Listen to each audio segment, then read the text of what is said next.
Hello YouTube, Psychofox here. So the postman has pushed something else through a letterbox, and it's something CDI related again. It is the CDI controller Mark II. So the slightly more ergonomic curved variety.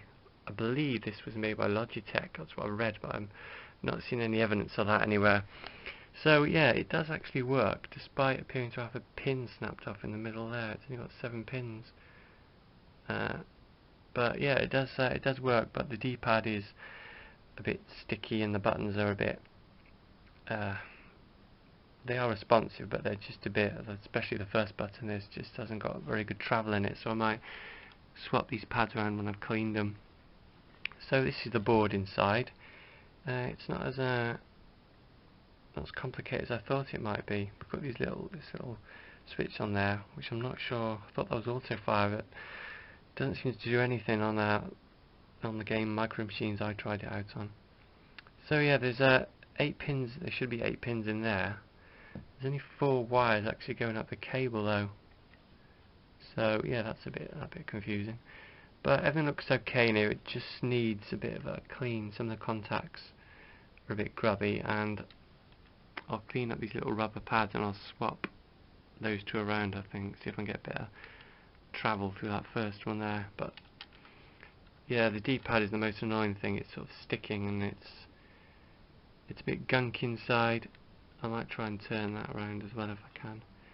There might be some plastic has sort of worn away and sort of providing a bit of grip, and that's what's making it stick. So I might put a bit of grease around the edge of that just to get it working a bit smoother. But on the whole, it's quite clean in here. The actual exterior was not too bad either. It just required a quick wipe down. So yeah, that's the other side of the board. Quite simple. So yeah, I'll get started on that, and I'll see how it turns out. Okay, so clean the contacts on the board. I got a fair old bit of dirt off them, especially these 3 buttons here. These have cleaned up a bit better, but they're not. They still look a bit tarnished.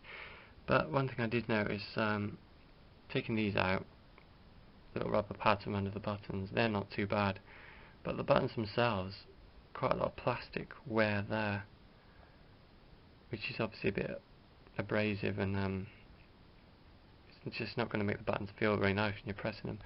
So I could do with giving them a wipe down and a bit of lubricant on them, a bit of grease or something, as I will with that. Yeah, but I'm just going to clean these contacts a bit, not over rub them, but just go over them with isopropyl and grease up those buttons, and then we'll see if get it all back together and see if it feels any nicer to use.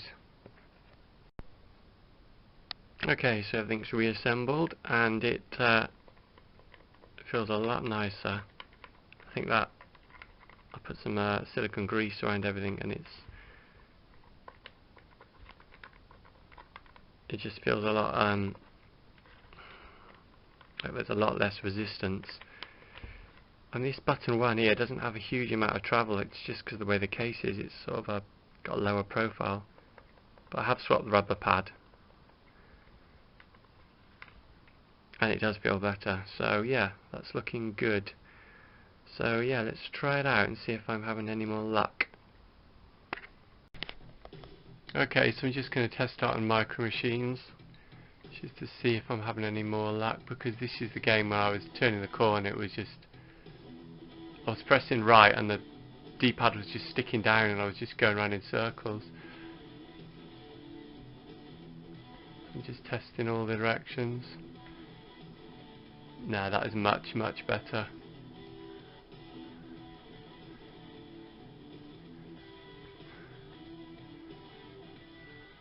Yeah. So yeah, I think mainly it was the plastic just having worn, becoming a bit abrasive, and was just sort of impeding the when you press the D-pad down, it was sort of impeding it coming back up. And that's what was causing the problems.